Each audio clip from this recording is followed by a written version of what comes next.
Hi, everybody. Welcome to Talks Tamiya. This is the fourth episode, I think, now that we're getting stuck into on this, and it's my monthly podcast. But I'm pleased to announce I've got a special guest this month, and hopefully it's one that sticks. Phil from Poor Boys RC. Phil, how you doing, buddy?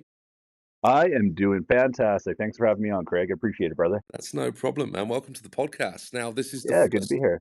tandem podcast that I've done. So I don't know how this is going to work out. Hopefully the listeners enjoy having a little bit of a debate going on some of the topics that we've got coming up today. Excellent. Love it. So I thought we'd kick off by working through Tamiya's releases for April. I tended to go through what's coming up from Tamiya. We all love what they've got coming out, and let's see what they've got on the dock for April. March was a pretty good one because we had some new chassis coming out. But in April, there's a huge amount of TTO2s hitting the market. Is there any TTO2s that's going to be on Poor Boys RC? That is a great question. You gotta love the TTO2. It's such a tried and tested and true chassis in any variation, whether drift or rally, whatever. But I do have my eyeballs on the 911 GT3 Porsche. I think 3R Porsche body. I think that one speaks to me. I think it's beautiful. I love just everything about it. You know, my only hesitation would be that I have to get good at panel line tape. Because, when it's just painted one solid color, just doesn't do it. And when you get that panel line tape, it just makes it come alive. And I don't know about you, Craig, but I've had no luck with panel line tape. I can't get it to lay down straight. That's not what I've tried yet. I've tried doing lines with like black markers and stuff, but it doesn't look anywhere near as good. Yeah, I agree. Yeah, but that Porsche 911 GT3R, I think that one is one that I would likely end up getting. So that's coming out on the regular kit, but that's also coming out as an XB as well. So Tamiya's doing the ready to run almost. I mean, almost ready to run, right? You still got to buy servo and you still got to kit it out with some receiver and transmitter and all that sort of stuff. At least the body shell's already painted on that one. So if you had any doubt about your ability to get those lines right, maybe Tamiya's already done it for you on the XB. That would be interesting. That would be really nice. The one that I really want, or I really like, whether I'll get it or not, is another question, but I really like the Audi 90 Quattro Racing. That body shell, that body shell with the wheels on it just looks the business to me. And I think it looks great. But do I really need another TTO2? That's the question. That's the question. Yeah. I mean, I'm looking at my wall right here, and I've got 3 of them sitting here. Do you need a fourth? I don't know, but sometimes you do need a fourth. And that's the problem, isn't it? It's like it would be nice if Tamiya could give us a little bit more variation in that chassis. I mean, they've got the S, they've got the R, they've got the did they do an SR? I can't remember. They had the SRX. That was the one they had, that really high with all the hop ups on it. Do you remember that one? A year or so ago. It'd be nice if they'd stick a body shell on one of those different chassis variants. Yeah, I agree. It's again, it's one of these chassis that's been out for so long. We've seen so many different iterations of it. They could keep going with it, if you ask me. And as far as expert built goes, I mean, I think you pay a premium for the expert built chassis. You really do. As far as Tamiya goes, a lot of us like to build our Tamiyas. I don't know about your market over in the UK, but here in Canada, rarely do you see an XP on a shelf. No. Here, I think. Yeah, we love to build them. And if I were to do it, I think I would still prefer to build it myself. Absolutely. Yeah, I've seen a couple of XPs in hobby shops, but they come with such a markup that I don't personally perceive the value. I'd rather build it. Yeah, agreed. And the other one that's coming out in April is the Peugeot 306 Maxi Rally. I don't know whether you guys had the Peugeot 306 in Canada, but in Europe that was quite a popular family car back in the probably been the 90s now. And that Peugeot's the Rally edition or the Rally variant of it. But that's on the BTO1 chassis. And I seem to remember, Phil, that was not a popular chassis when you had that on the channel. Yeah, the BTO1 and I did not get along very well. I had the original release there with the Toyota Supra body, and while it looked stunning, that chassis, just like the MV01, I think they suffered from the same fate, and that was that modular design, that transmission that can mount to the front. So you have front wheel drive. What is it? Front mount, front wheel drive, front mount, rear wheel drive, and rear mount, rear wheel drive. I think. Yes, that's right. Yeah. The 3. I had a whole video series on my YouTube channel about it. I was trying to make it work. I wanted to love it, but it was just so sloppy. that I just had a hard time loving it because I couldn't drive the bloody thing, you know? And you really want to drive it, especially the Supra. I really wanted to enjoy it in the rear mounted transmission with a high up motor. So it was rear wheel drive. And while I could drive it like that, it was still very squirrely. The fact that they've got front end components in the rear of the chassis just opens up the door to so much more slop. Mm. And yes, I'm sure you could tune it out. A lot of guys spent a lot of time, money, and effort figuring out ways to de-slopify it, if you will. And I just didn't have the patience for it. I felt that it was a failure out of the box. Sorry, Tamiya, I love you, but I felt that one was a big swing and a big miss because it just, in my opinion, it has to work out of the box. I That's agree. your, I yeah, agree. you paid good money for it. The thing needs to work out of the box. And in my opinion, it didn't work very well at all out of the box. And for that reason, I raffled mine off, both my MB01 and my BT01, and that was the end of those.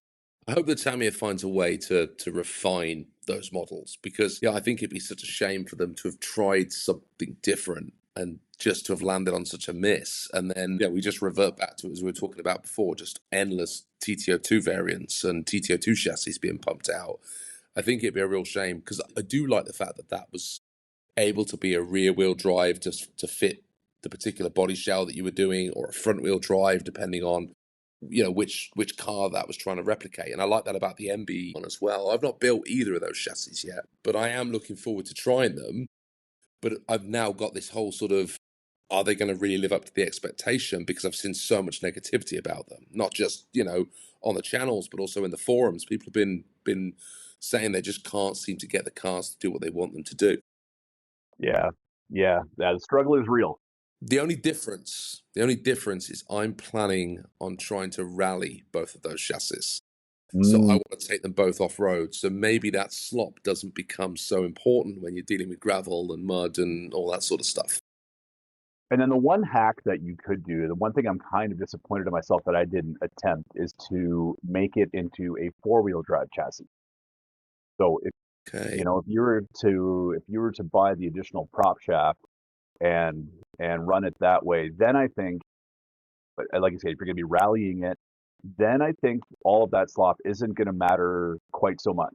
You know, if you're on the OR with got the bumps and the molehills, I think the slop is going to maybe work for you a little bit. And maybe it will. Maybe it will. But the thing is, if you're going to go to the hassle of trying to run that in a four-wheel drive, why not just get yourself a TTO2 or get yourself the MF01X chassis, which are already four-wheel drive out of the box. They're the same sort of price point, and they're renowned for being reasonably good chassis off the bat. Yeah, yeah. I mean that's a very good point.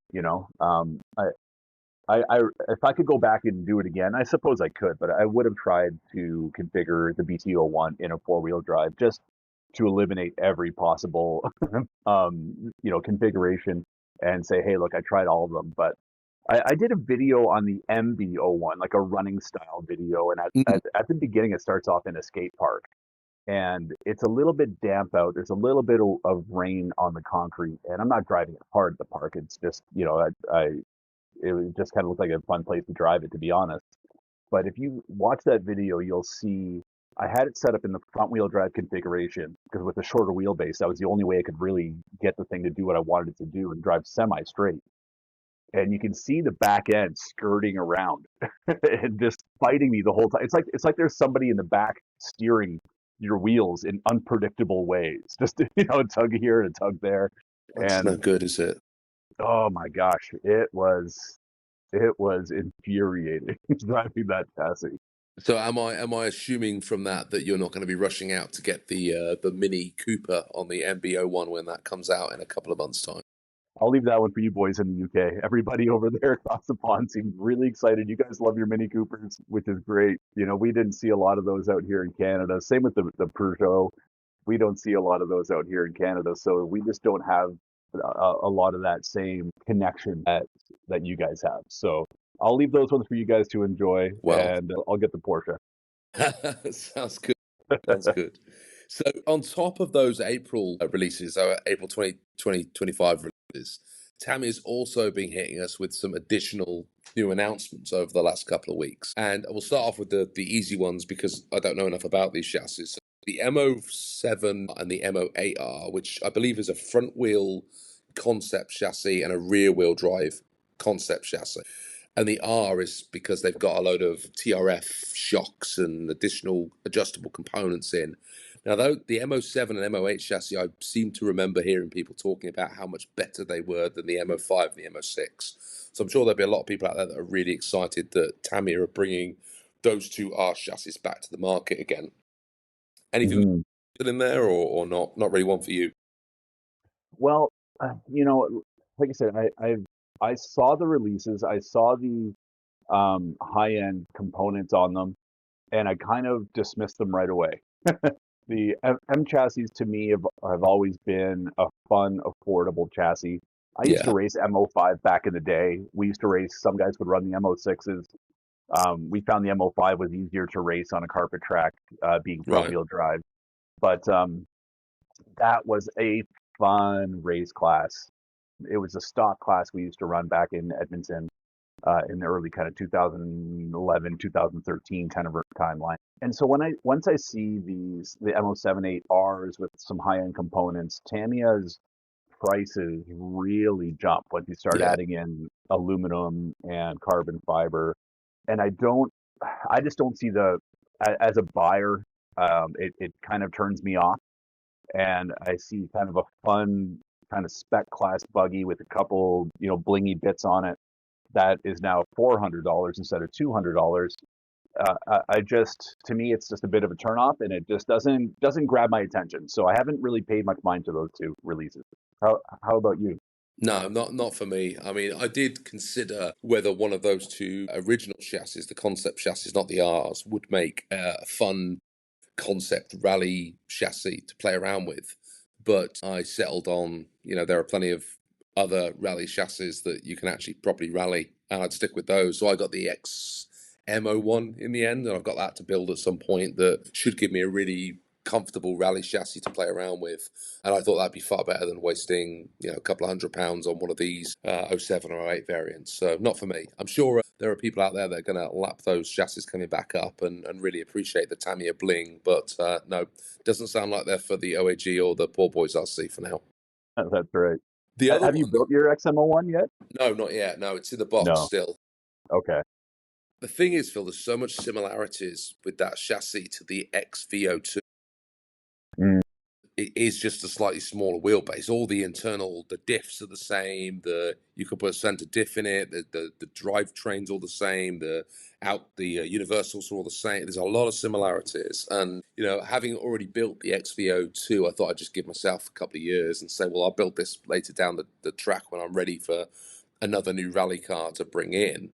But I think it's a sort of chassis that'll come, and if it doesn't sell very well, it can disappear again very quickly, and we might not see it. So I got a fantastic price on it. So I wasn't too worried about it. I thought I'd just leave it on the shelf, and I'll build it when I'm ready for it. Oh, that's good. That was one thing that scared me away from it a bit. I think in Canada they were about $450, and that was Wow. before you put a body on it, electronics, and so the price point was pretty steep. So that was another one I ended up steering clear from. Yeah, I was lucky. I managed to import one from Hong Kong, and for some reason the shipping was really cheap, and I didn't pay any import duty on it, so I got a really good price on it. Oh, good. I picked up a Toyota Yaris body shell to go on it because it's a shorter wheelbase, so it looked really cool with like a tiny little car on top rather than something that was a bit bigger. So I got this Toyota Yaris. I think it's an R something or a G something, a GT or something like that. Can go on top of that, and it's going to look pretty cool. So at some point, I will get to it. But the rally cars, I've got so many to find time to run and produce some content with that I just don't need another one right now. Yeah, yeah, I hear you. And then the other announcement we've had in the last 10 days or so is that the Blockhead Motors Hornet, the Jun Watanabe Hornet, that funny one with the cow decals and the pink wheels, Can't miss it. that is coming back. Well, That is coming back, and I think lots of people didn't think we'd ever see that again, ever. So that seems to have generated a huge amount of hype already. I've got a pre-order in on one of those. I quite like the idea that I'm not going to stick it on a shelf and I'm going to run it out on the Orchard Raceway and get it all smashed up. And, if it doesn't live past a couple of years, then so be it. It is what it is, right? But Yeah. is that one that you've got your eye on or not? Honestly, not really. And I was shocked to hear how many people were just over the moon when it was released.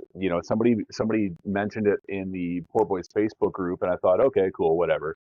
And then it just, the whole thread just lit up, and everybody online is excited about it. And I get it; it's unique. It's super funky. Jun Watanabe, the guy behind Blockhead Motors, classic designs. When I think I was still on the road, I was coming back from Alberta. I was in my vehicle when I heard about the release.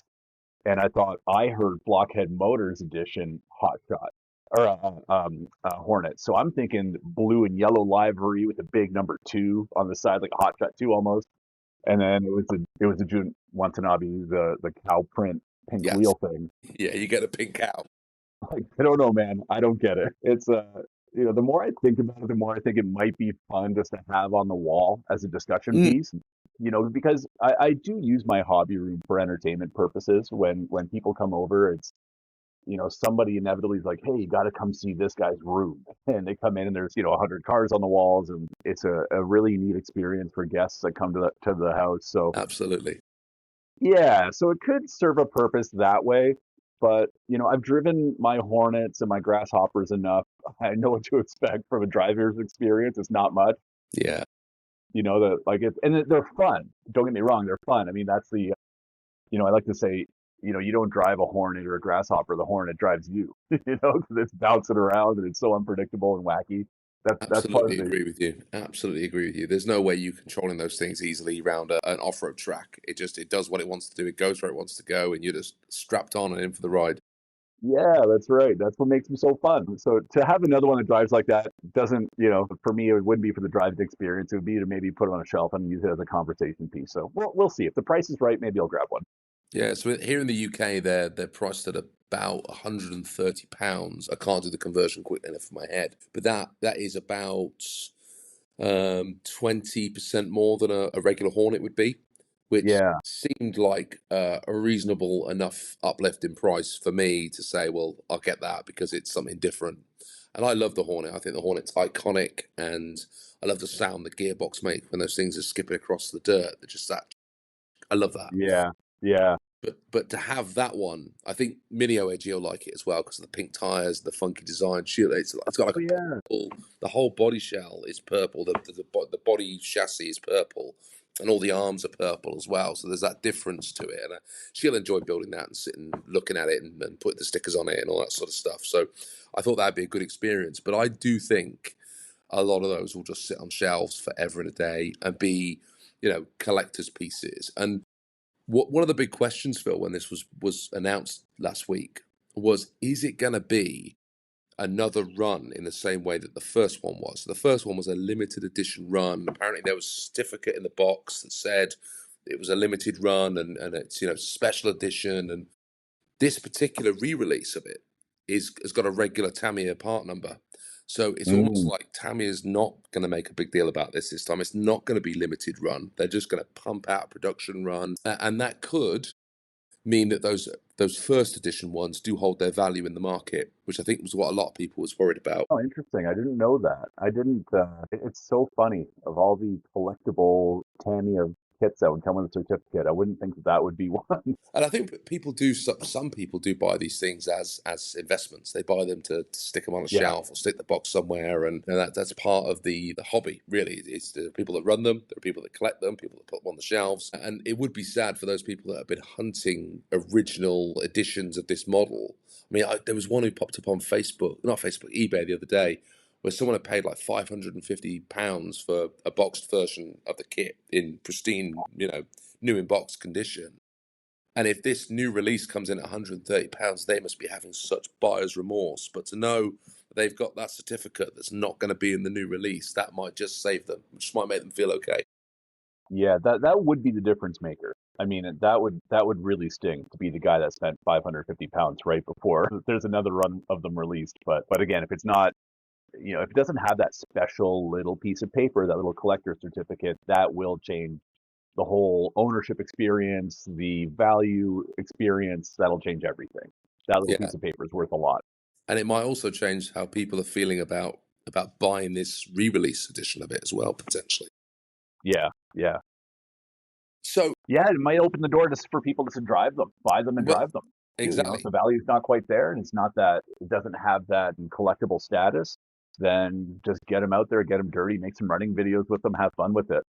Well, that's what's going to happen with mine. I am definitely not sitting on a shelf. It is going to get muddy and dirty and crash into some trees. Beautiful. So it leads me on to my to a question that I've got. And do you feel that Tamiya are releasing too much at the moment?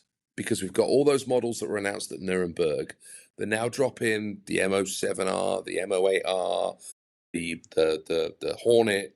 They've done a Mazda 787 out in Japan, which I'm still not sure whether that's a Japan only release or whether that's Yeah, it is. I've been hunting still one. still confused about how that sits. But there's an awful lot of new stuff coming out of Tamiya, and are we overwhelmed by the amount of stuff that's coming? Good question. And I've seen it come up a few times recently as well. And in my opinion, I don't think they are. I think Tamiya is, they've got such a back catalog of RC vehicles, and that doesn't necessarily mean it's one or two models. You know, they've got this breadth of RCs that I think really sets them apart. I think, you know, Team Associated's getting a little bit of flack for hitting the market with so many RC10s. I mean, that green one, the broccoli RC10, did we really need that? You know, like I actually have a theory that there were a bunch of chassis that may have been damaged in transit, so they just powder coated them green and just said, "Let's see if we can sell these things." You know, it was just kind of a joke. You know, I think what Associated has given us so much of the same thing. I don't think that necessarily applies to Tamiya, where you've got like the Bigwig came back again this year. They Yeah, released it, and you know that is a phenomenal four-wheel drive buggy. I think it's very underappreciated. I think some people are excited about it, not everybody. But I think with Tamiya having as many cars as they have in their back catalog, they can continue to re-release these wonderful cars, and I think we're going to keep buying them for a long time. I think you're right. Do you have a big wig? Well, I do, and I love it. See, I was not convinced by the big wig at all. And then I built one of those little four-wheel drive big wig junior type things, and it's on the shelf, and I keep looking at it, and I keep thinking, I need a big wig because I just Craig, the you need a big design wig. of it, the way it looks, it's sucking me in. I'm just like, it looks really cool, and now I want a bigger version of it. And I'm finding myself going, okay, I'm going to have to find me some RC coins from somewhere to get one of those when they get re-released because it's sucking me in big time. I want one. It's awesome. It's just, you know, there's nothing else quite like it in the Tamiya catalog. And I did a Throwback Thursday video on it a few years ago, and I went down this rabbit hole researching it, and it was really interesting. I guess back in the 80s, they used to call it the Big Pig because it weighs so much. And it was this, you know, competitive four-wheel drive race thing that they brought out, but it was designed specifically to run off an 8.4-volt battery as opposed to everyone else running 7.2. The 8.4, the Right. extra cell was put in to compensate for the added weight of this thing. So it ended up with this moniker, the Big Pig. And that's one of the reasons I love driving it so much. I don't drive mine very much, but when you do, it's got this weight to it. And it's got this nice planted feel, and the suspension works really nice. And it's just a great driving experience. It looks super rad. I think the Big Wig is a winner. You you're selling me. You're selling it to me because I want to know how that's gonna go around the orchard compared to the Terra Scorcher and the Thunder Dragon and the Hot Shot and that's sort of the prime era of those four-wheel drive buggies. And I'm thinking, would that be an interesting one? Interesting to throw that one into the mix and see how it goes against those reproduction vintage cars. I think it would be. I think it would be really interesting to see it compared. Now, you know, it's not, it doesn't have kind of that race DNA of a Top Force Evo or something like that, Oh wow, but nothing's going to touch the Top Force Evo. no, I'm going to be building cars for the next 7 years, and I think I'm going to build another buggy. It's going to go around the Orchard Raceway quicker than the Top Force Evo. there you go. Exactly. But will it get around and will it look awesome and be competitive? Yes, I think it really would. And it's just a different driving experience than a lot of you know, the other Tamiya buggies. So I think that's a win. And going back to your original question, yeah, I think, with the Honda City Turbo coming back, there's Yeah. another great example of a classic Tamiya. Again, one that I don't have much interest in, but they've got such a back catalog that they can keep pumping these things out, and it won't get stale because there are so many offerings. I mean, I'm going to skip forward a little bit. I had a discussion point later on in the podcast, but I'm going to come to it now, and that is there's been a lot of talk about Tamiya is still relevant in the hobby today, Mm, and I was thinking about this. I did a catalog video the other day on YouTube where I was flicking through the 2025 Volume One catalog and looking at all the new releases, but also looking at the breadth and the depth of RCs that Tamiya have available to them. They've got trucks, they've got buggies, they've got on-road chassis, off-road chassis, they've got trail trucks, they've got rock crawlers, they've got F1 cars, they've just got something for everybody, or it seems they've got something for everybody. And hmm I do think it's that variety is their USP. They've got things that everybody can get stuck into and enjoy, you know, the RC hobby with. Whereas I think some of the other competitors don't have that depth. They do have some, but nowhere near the depth that Tamiya has. Yeah, yeah, I agree. But Yeah, is it enough to keep them relevant when you've got, Team Associated pumping out, concept RC10s from the 80s that people dreamed would never come, and then suddenly we've got a four-wheel drive RC10 being released like this week. Apparently, that's it in stores. yeah, that's right. Hyosho's doing some cool stuff, and they're drip feeding their back catalogue. But every time they pop a release out, people go bonkers for their legendary series, and they've got, you know, not new but sort of repurposed models coming out like the Dirtmaster and the Dirt Cross, and you've got Losi doing stuff out there. You've got is Tamiya, because it's not at the race end of it. Is it enough just to be a hobby brand, and is it just going to get swallowed up by all these cheaper alternatives that are out in the market, these RTR cars? Yeah, you just said a key phrase right at the end there is RTR. And I think as the hobby has changed, people have changed, haven't they? And in this world of social media and internet and mobile devices, I think everybody is used to the dopamine hit, that instant gratification. And that's where RTRs have really come in. Companies like Arma, for example, have come in, and I mean, their RTRs are amazing. And you simply open a box, charge a battery, and go. And Yeah, that seems to be very popular today. Tamiya is not that. So your question is a very good one. Are they still relevant? I think they are extremely relevant. I think there's always going to be that market for the person that wants to build, paint a body, learn how to do some of these things, get their hands into the dough, so to speak, yeah, and be a part of the build process and get that intimate knowledge of their vehicle. They've got a huge back catalog. So, unlike Losi, who, from what I understand, lost their molds and can't reproduce a lot of their old vehicles, Tamiya certainly hasn't lost any molds, and they can just keep pumping these things out, which is going to keep their production costs low, and they can just keep releasing into specific markets. They've got like hundreds of vehicles they can just choose from and just keep re-releasing. We're going to keep getting excited about them. Are the young people going to be buying them? That's I think a very important question to kind of try to discuss, because the young people, again, they kind of seem like they want more of that instant gratification. It's that 40 plus that seems to be really diving into the Tamiya re-re's. yeah, But to answer your question in short, I think they're going to be relevant for a long time. Uh, they make People don't want to buy their TRFs or their vintage stuff. Then you can go to their tanks and scale models and smaller scale things and everything else they sell in between. I think they're going to be relevant for a very long time. You see, one of the things that I've enjoyed doing with the hobby is sort of introducing it to the next generation. And if I think back, I was probably getting close to 9 or 10 when I got my first RC.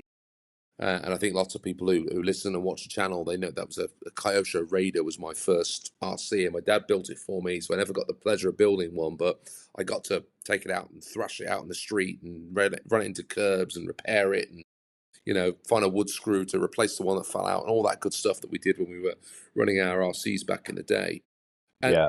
I do feel that that's where we as sort of hobbyists have got that responsibility to get that next generation excited about taking what is a toy ultimately out and having fun with it. And whether that's an RTR that they're doing that with, and then they move into a kit that they build themselves, or whether it is a Tamiya Grasshopper that they start with, I do think more of that needs to happen, because otherwise there won't be that next generation that's coming through with that nostalgia that we have towards some of these products. It just won't exist in the same way in 30 years' time.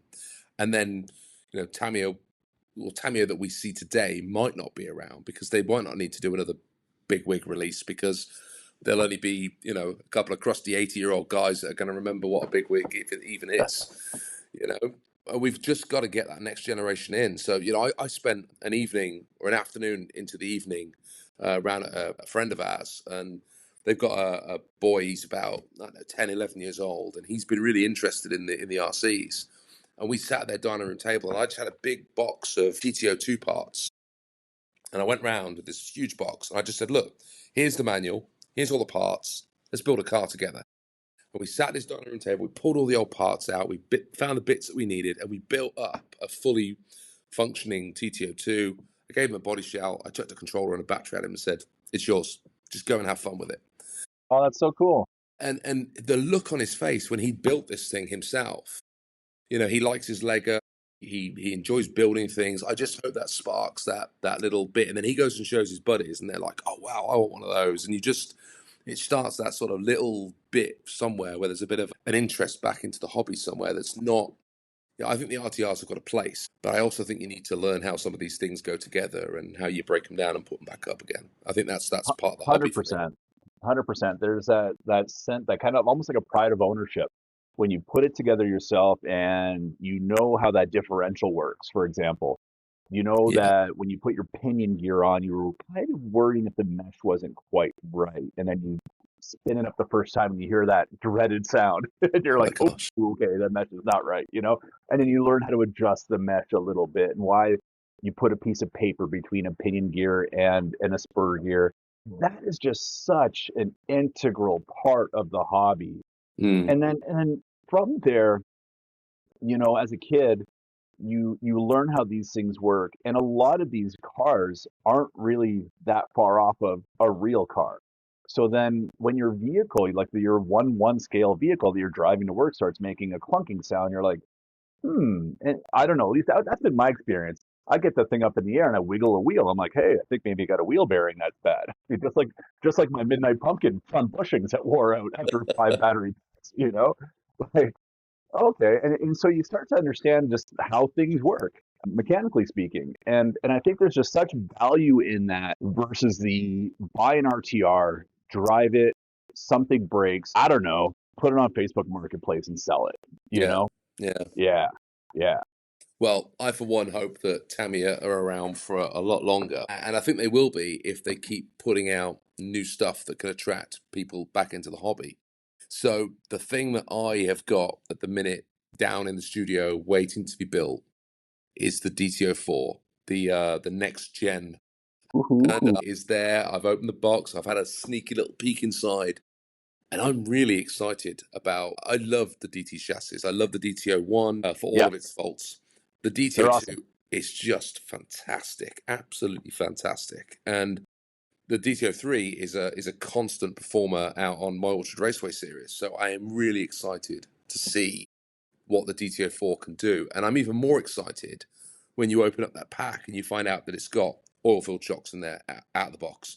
It's got the adjustable turnbuckles out of the box. It's got an option as whether you can do a long wheelbase or a short wheelbase in there. Tamiya have really thought about giving this thing some life and some personality. And I cannot wait to get stuck into it. Are you going to get one on Poor Boys?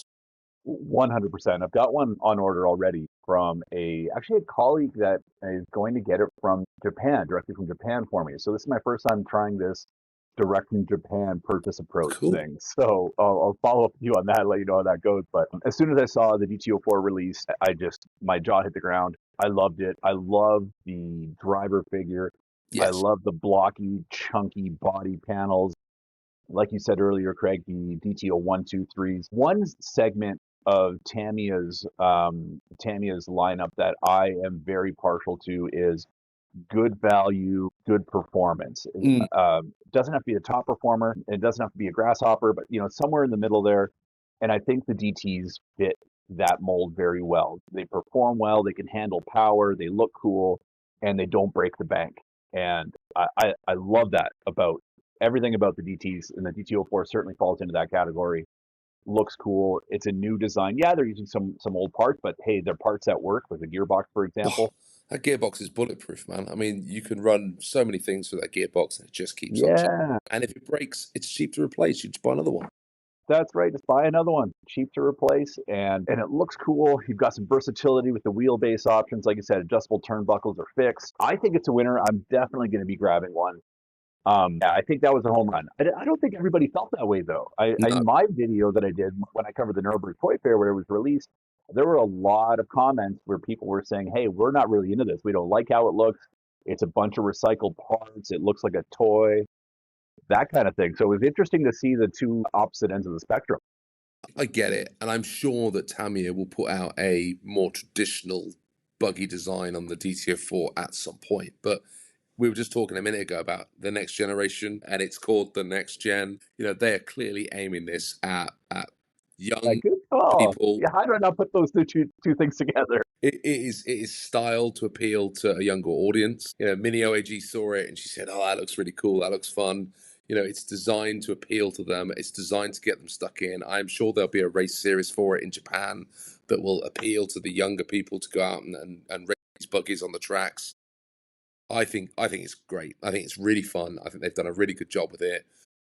It looks like it's easy to understand how it goes together. There's no polycarbonate body, which I think does put a lot of people off, if I'm honest. If you're new to the hobby and suddenly you're facing this big plastic shell that you've got to cut out with a pair of scissors, and no one has polycarbonate scissors when they're doing their first one. They're using a small pair of nail clippers and they're trying to, cut the wheel arches out on a TTO2 body or something like that. It just doesn't, it's not easy. And then you've got to paint it. Then you've got to stick all the decals on it. It can be quite intimidating for people. It They is. build the chassis, but then they get to the body and they go, "Oh my gosh, this is not going to be easy." Yeah, And, you can and spend more this, time on a body than you spend putting the chassis well, together. exactly right. But this doesn't need any of that. You just stick the stickers on, you put the body panels on, and you go out and you rip it and you have some fun. And I think that was a great idea from Tamiya. I also like the fact that some of the hop-ups that are already available and out in the market for the DTO3 and the DTO2 are available to put onto this chassis. So there's some shocks, the blue alloy shocks that were for the DFO and for the TTO2 as well. They work on this chassis, so you could put those on. Yep. You've got the ball diff and the universals that went on the DTO2 that have become available again. They're back out on the market again. So you can get those and you can put those into the gearbox. Which if you put a ball diff in there and you've got universal drive shafts at the back, you can probably run some pretty beefy motors through the back. Mm-hmm. So I do think Tamiya has really thought about this. I, for one, I'm so excited about it. I cannot wait. Now, what I won't be able to do, but if I remember correctly, you've got a BBX, haven't you? Correct.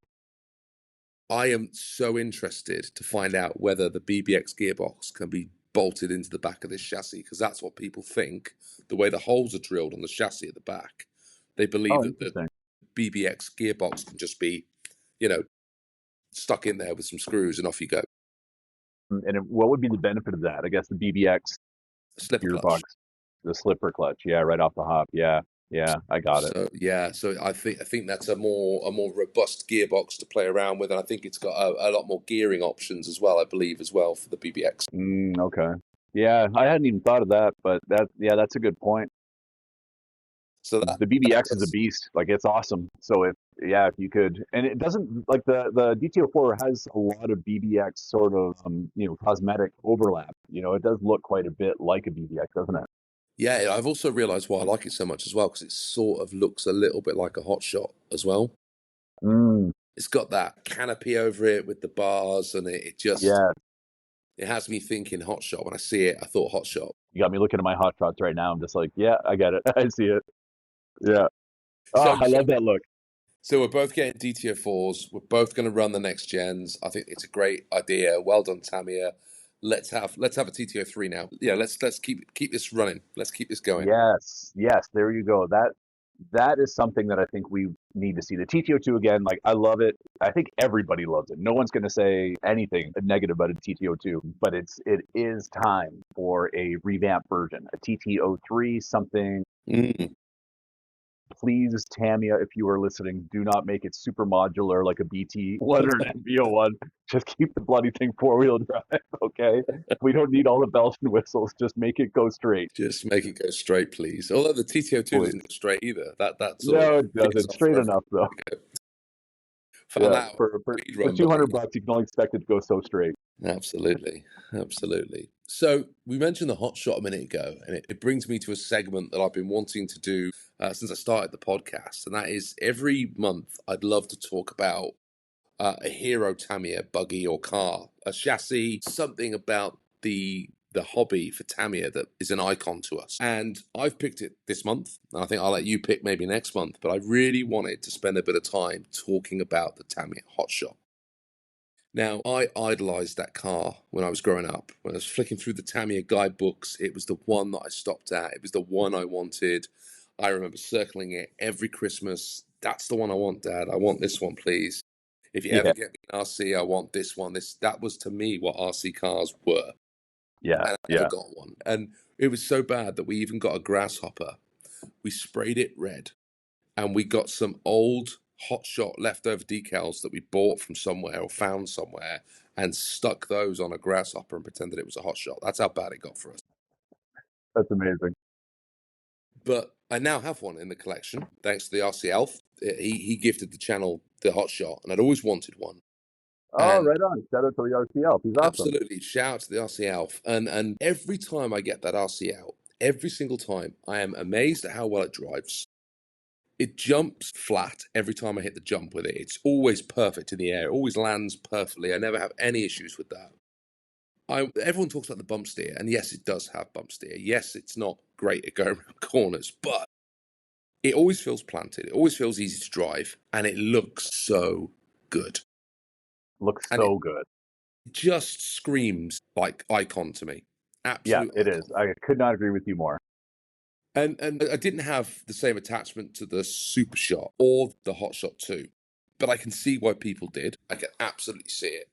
And I think the Hot Shot, the Super Shot certainly was a better performing RC, wasn't it? It was just better. It took the Hot Shot design and it refined it. It did, yeah. The four shocks I think really helped. Now, is it just the Hot Shot that you have in the collection, or do you have the 2 or the Super Shot or I've got three of them. I've got the Hot Shot, I've got the Hot Shot 2, and the Hot Shot 2 Blockhead motors. nice? So you double down on Yeah, the 2s. I did. Yeah, the Blockhead motors. Blue is my favorite color, and Oh, well, I'm crazy about certain tones of blue. And the Blockhead motors blue is it just makes my eyes melt. Like I love it, and so I buy those every time I can, whenever they come out, because I just love that color. it is a beautiful addition. I mean, lots of people didn't like that one. They wanted the original, didn't they? The original Hot Shot 2. That's right. I think there's a bit of a difference. I mean, I personally I love them both. I do prefer the lower. You were talking earlier about that roof line, Yes. and that's the one big difference. I'm looking at them both right now on my shelf, and the Hot Shot and the Hot Shot 2 both have that really low slung roof line where if you were a real driver in this thing, you wouldn't be able to see anything. So, so I think with the Blockhead motors, they raised the roof a little bit Yeah, and they to did. give it more That's of that right. realism. Yeah, so I think that kind of takes away from the look, and to be totally fair. I The side profile is just not the same. But I still think it looks super rad. Going back to your original discussion point of the OG Hot Shot, I mean, I'm with you there, Craig. I did a top 5 video, my top 5 Tamiyas. I think it came in as number 4 or something yeah. like that. I can't quite remember. But I'm with you, buddy. I remember scrolling through that Tamiya catalog and looking at that buggy and just thinking, this thing, it just, it screams just ease design with like the Absolutely. monoshocks and the red and the 2 resistors in the back that you never saw before. Like what the heck are those resistors? Why are they like that? Why is there 2 of them? Why are they independent from one another? Like it just, as your little kid brain just started really percolating when you saw that design, and it stood up it stood the test of time, in my opinion. Not Hmm. not because it's blended into 2025, because it's stuck in 1988 whenever it came out. And it's like it's just so iconically Tamiya 80s, and it's just like it's so bold and proud and just stamped there, and it's not going to change. I am what I am. I have a monoshock in the rear with cantilevers. Like it's so goofy, but iconic and It gets the incredible. job done, you know? Yes, it does. And I've got a 10-turn brushless motor in mine. Oh So my one thing gosh. a lot of people don't do is put a lot of power in those, and I did. Craig, I got to tell you, buddy, I've never had to replace any parts. Wow. I've jumped this thing, 6, 7 feet in the air, 10, 12 feet long, all, along the beach in salty sandy, salty sand, and it just keeps on going. I The thing love is, it. you were saying about the weight of the big wig earlier, and the hot shot is a heavy RC. There's a lot of weight to it as well. It does, yeah. And I also, when I was building that, I did a build video on it, and I went step by step through, and it got me thinking as I was putting all the electronics into that tiny little tub that goes at the front. I was left there thinking, how on earth did they get two servos and an MSC in here back in the day? It must have been so hard if you had to work on the internals, so hard to take that thing apart and get inside and fix things that went wrong. Oh yeah. And then I mean, if I don't know timeline wise if we had DEC back then or not, No, but no, but a lot of those cars back in those days would also have to carry the 4X AA batteries that's to power right. the Yeah, servos on board, right? So yeah. how the heck did they squeeze all that stuff in those I tiny little? don't know. I don't know, man. I don't know how I they did don't it, know. but they did And it. it would have been even heavier as well then if you got an extra servo, the That's extra right. batteries. That oh man, it's incredible. But what an icon and what a great place to start in terms of our hero Tamiyas. I think it paved the way for a lot of what came after it. And I can't remember. We were talking about the bigwig earlier, weren't we? I can't remember if the bigwig is actually classified as being part of the hotshot family or not. I don't think it is. It does share some DNA. I mean, if you look at the arms, like the suspension arms, just the way things kind of go together, it definitely has some similarities there, but the chassis is completely different. It's this big kind of, almost like a holiday buggy style or Blitzer Beetle style, a big kind of a big bathtub style chassis. Yeah. Yeah, so it does look similar in some ways. They're sharing the same tires, but it's a Because it kind different of beast bridged the altogether. bigwig bridge between the hotshot family and the dragon family, didn't it? It was slap bang in the middle. I seem to remember on the timeline. Something like that. Yeah. Yeah. Yeah. Yeah, guys, see, you got me thinking bigwig now. I'm not going to get that out of my head. I'm going to be researching that all night now. So we've been going for 50 minutes. This is the longest podcast. Talks Tamiya has now done its longest podcast. So thank you for Oh that, my friend. wow, Thank you look for at that. coming along and keeping the conversation driving forward. Well, the time's flying, buddy. I thought I'd give us a bit of time at the end just to sort of talk about what's going on our channels. And I'd like to invite you to go first. What's coming up on Poor Boys RC in the coming weeks? Oh boy, what isn't going on? I don't really know what I'm doing with my life right now, so I'm just kind of putting everything out. No, I've got a lot of stuff on the go right now, to be honest. And I started Poor Boys RC as kind of it was a side project, and I just didn't really know what I was going to do with the channel. In fact, I was inspired by Mateo's RC movies, and I wanted to make So good. scale. Yeah, Mateo's the man, and I wanted to do what he did. And I thought it was going to be really easy. It turns out it's not. It's really hard, especially to do the quality that he does. I can't even imagine the cost of the cameras that he uses. But, it's gone from there into really Tamiya focused, a little bit of Kyoto. And now that I do this full time, I really want to just explore and enjoy the hobby. Brilliant. So I've opened the door to Arma and more Team Losi, more modern RCs. So, some of the budget brands like Jetwood, DRC, MJX, HBX. I've got drones that I'm starting to do some reviews on the channel. I did a review on a drone recently from Ruko, and they actually sent me another one. Just showed up yesterday. So I've Nice. got another drone. Just really enjoying the hobby, and I just want to share my passion with all the viewers. I'm not an expert on anything. I'm just just a big kid that loves his hobby, that wants to share the passion and with everybody. One thing that my wife and I kind of specialize in is the world of automotive paint. You've seen some of her paint jobs, Craig. She does a Oh, great job. incredible. So that's something that we can do that's kind of special. So we like to kind of create these beautifully painted cars and raffle them off. We're That getting Blitzer the Beetle was just something else. That was spectacular. Oh, buddy, it's nuts. Actually, I've got a video coming out tomorrow where we kind of take our final look at it, and I managed to the shot as I'm talking. I'm looking at my monitor, and you can see the monitor's reflection in the side door of the Blitzer Beetle. It looked like there's like an additional TV screen because the clear coat is so shiny and so That's rich. incredible. It's nuts. So, so it's just kind of doing, I guess, more of the same. Just buying RC cars, drones, buggies, whatever, monster trucks, modifying them, hopping them up, painting them, and enjoying them, having fun with them, and just trying to get everybody out there excited about it. That's brilliant, man. Yeah, yeah, And just that's what just the hobby's enjoying all it, dude. about, isn't it? It's about just sharing and inspiring other people to get stuck into it and try out new things. And I think it's great that there are YouTubers that exist that are just giving people honest reviews that this is something that I've got for me and I enjoy, and I'm giving it a shot, and I've never done this before, and we'll see how it goes, and if it doesn't work out, then maybe we won't get another one of those, but maybe we will. We'll try it again. I remember you did a helicopter video at one point, and you were like taking a helicopter up, and I remember the first time you were like, oh man, it was going everywhere, and then by the time you got to the second or the third one, you got a bit of better control over it, and you found Yeah, all that sort of stuff. yeah, that's right. Actually, those are from RTR Hobby. They're actually sending me another one. It'll be here pretty soon. The helicopters, I've done two RC helicopter videos, and I've only flown RC helicopters twice. It's in those two videos.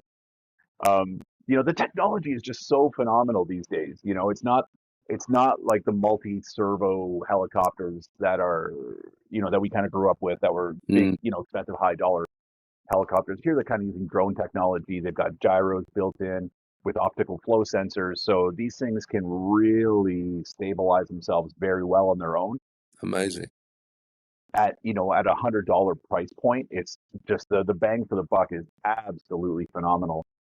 That's insane. So yeah, so the helicopters they're another segment of the hobby I didn't really ever expect to get into, but I really am enjoying them, and I'm just going to continue to enjoy them. Continue to enjoy them and just share them with everybody. That's brilliant, man. I had a question for you as well. Have you ever built a Tamiya truck? Have you ever done one of those big, like Scania truck things with the logs back? Have you ever dabbled with one of those? No, I haven't. I'll say this: like, I never got into drones or helicopters because I was afraid of what's going to happen when I got into drones and helicopters. And I'm gonna, 'cause it's just a whole different world of RC, isn't it? Yes, absolutely. And I've fallen for them. I love them, and I'm afraid of getting into the truck because now I'm going to be like, okay, I got to do some truck stuff. I got to get the big trailer, and I live in British Columbia, Canada, where logging is our biggest industry. So I've already got these thoughts going through my head of like maybe like a logging thing in the back with a bunch of scale logs, maybe real logs that fit the scale and create a cool video. And then I start doing the math in my head of what that's going to cost, and Yeah, I say, I better just like crush that idea now because this is going to be a very expensive build. So you know what? If the channel takes off and it can pay for something like that, then I'll do it. But until then, I'm going to pump the brakes. it's an area that's always got me interested. But the same They're thing, gorgeous. I look at the price and I just go, oh, that's going to be expensive. And then where am I going to run it? I'm not running that on the Orchard Raceway. So where am I going to take that colossal RC out and play about with it and enjoy it? It's not going to happen. It's going to sit on a shelf somewhere. And, that's a lot of money for me to spend to sit on the shelf. So yeah, maybe one day that we'll see some trucks on our channels, but not just yet. Yeah, yeah. Once the So podcast takes off, takes over, there you go. yeah, takes over Spotify, you become the next big thing. Yeah, maybe I'll Then treat we'll be myself getting then. them. Yeah. So I am mainly focusing this month on the DTO4. I'm going to build that. I'm looking forward to building that, and then I'm going to put that again, the DTO2 and the DTO3, and I'm going to get it because the track's starting to dry out, so it's getting ready for its spring clean. I'm going to maintain it, get it all looking nice. So I might use the DTO models just to go around the track and give it a couple of warm up laps and just get things sorted. I'm going to get rid of the mole hills because I've got moles still in the garden, so I've got to sort that out. The rain killed my jump, so I had a nice little jump last year, and the rain's just washed the whole thing away. So I've got to build and construct a new jump for this season. So I'm trying to think of something that might be a bit more permanent up there, maybe a little wooden structure, and do something with that. But I've got a lot of work to do between now and the start of the Orchard Raceway season. So It's DTO 4, and then it's sorting out the track, and that is my month. That's what I'm going to be working on. Oh, right on. I'm looking forward to it, man. Like last year, like watching the progression of the Orchard Raceway series.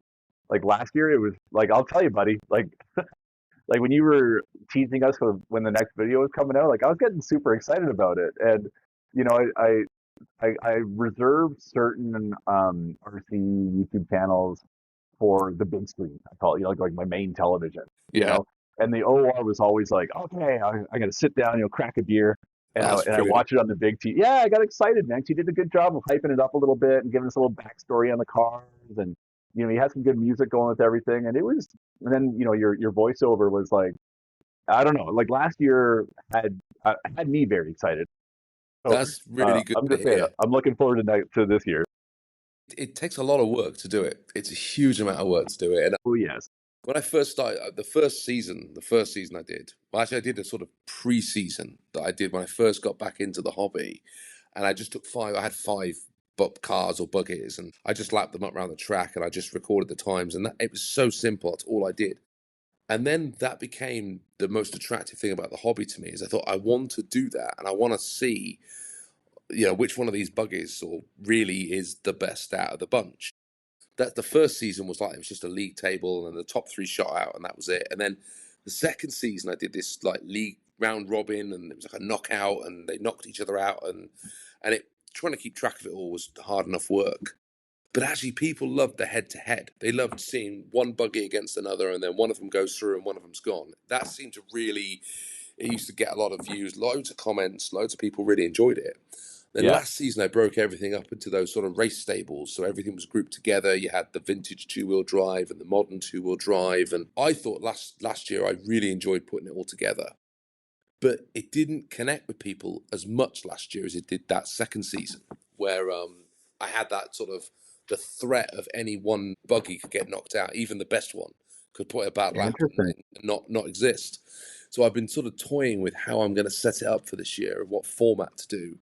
And I keep going backwards and forwards in my brain about, is it going to be the knockout again, or is it going to be a straight league, or is it going to be a big time trial and I run all the cars and we'll see who finishes top. And I haven't settled on a format for 2025 yet. If anyone's listening and they want to give me some suggestions, I would gladly take them, because I'm yet to settle on the Orchard Raceway format for 2025. But there will be one, but I just cannot decide how I'm going to do it yet. Well, there you go. Everyone listening, make sure you guys put your comments down below. Let Craig know what you guys want to see. I love the idea of, somebody being at risk of elimination. That's Yeah, always very exciting, right? So, if you see an underdog come in and beat something like what was it? The Thunder Dragon was a Thunder really Dragon good won that performance, season. That's right, he won the right? season. So anything is possible. It knocked out. I think I can't remember the TTO 2B was the previous winner. The first season was won by that, and that went out in the first round because I hit a tree stump and flipped the thing, and I didn't complete the laps. So that was it. It was gone. And that can happen in any. I mean, I'm running sort of 10 laps on a really tight, twisty track with tree stumps and tree roots. My driving's not great. Anything can happen. Anything can happen. You get a different winner. Otherwise, I worry that we're just going to see the Top Force Evo win every single season, and then that's Yeah, not fun. It takes the element of chance away, and it needs to be entertaining. For me to keep shooting it, it needs to be entertaining. Otherwise, I peaked. it does. Yeah, but you also toted the idea of having the boss, right? And that's neat. I like that idea of having the boss. Like let's say there's an undisputed car. The Top Force Evo is just nothing's going to touch it. Well, let's leave that on its pedestal. Did you ever race the DB01 against it? I did, yeah. And the Top Force You Evo beat did, the right? DBO one. And what happened? The Top Force Evo one. The Top Force Evo one. Yeah, okay, Yeah, okay. and I I'm could looking not at my believe DB01 right it. now. I'm getting confused. Like, I did you could run? not believe it, Phil. I couldn't. Honestly, I thought because I drove the DBO one before I filmed the final, and the DBO one was lapping so much quicker than the Top Force Evo. I was like, well, this is it. I do the boss battle, the boss wins, everyone's happy, walk away. And then I filmed the laps, and I do it in so I'll do the Top Force Evo, then I did the DBO one, then I did the Top Force Evo, and then I ran that last lap with the Evo, and I went, that was quick. I felt it was quick. It just drove really, but I don't look at any of the times till I finish filming. And of course, I Okay. came back down to the studio, I pulled the times up, and I went, well, man, the Top Force Evo won. And I couldn't believe it. And when I watched the video back, you can just see I just string just one perfect lap, and it's just spot on, absolutely It was faultless. so nice. It And was so nice. it's a It's nice so buggy. elegant. It is such a nice buggy, you know. But that's that's one that maybe we can chat about at some point, because the framework of it is the TA02, isn't it? That's the base of the Top Force Evo. Yeah. That's a chassis that I would love to see Tamiya come back with again, and just do a few more models on the TA02. And maybe that's a conversation we can pick up on another podcast, because I'd love. I know there is still one model, isn't there? There's the Lancia 037 that still comes on the TA02 chassis. But everyone loves the Manta Ray. Everyone loves the Top Force. Surely that TA chassis would be a worthy alternative to the TTO. Interesting. Yeah. Yeah. You're onto something. Conversation for another time. We'll save that tray. I'm going to add that to our list of topics to talk about at some point. Yep. Yeah. We've That would done be it. a good one. We did over an hour on the podcast. I am super thankful and super grateful for you for coming on and helping me out with this. And I think it's been good fun. I've enjoyed it. I hope you have. I can't believe an hour just went by. That was awesome. I appreciate you having me, man. This is great. I've been listening to the podcast as soon as you dropped it. I've been a huge fan of your channel, and you're a good dude. We've had lots of great conversations, not talking about YouTube, and I'm just so happy that you chose me to be on here, man. I'd be happy to do it again anytime. This is awesome. Absolutely, and what a great person to come and share their passion for Tamiyas than you, Phil. And Poor Boys RC is going from strength to strength. And if there's anyone listening to this that hasn't subscribed to Phil's channel, there'll be a link somewhere within the spiel for this podcast. Please go out there and please check him out. And thanks ever so much for listening to our podcast, which has been over an hour of your time and an hour of our time. And I hope you've all enjoyed it. And we will be back again next month for another edition of Talks Tamiya. I'm Craig. That's Phil. And I'm Phil. Thanks so much for listening. See you all soon. Bye for now. Bye, everybody. Bye.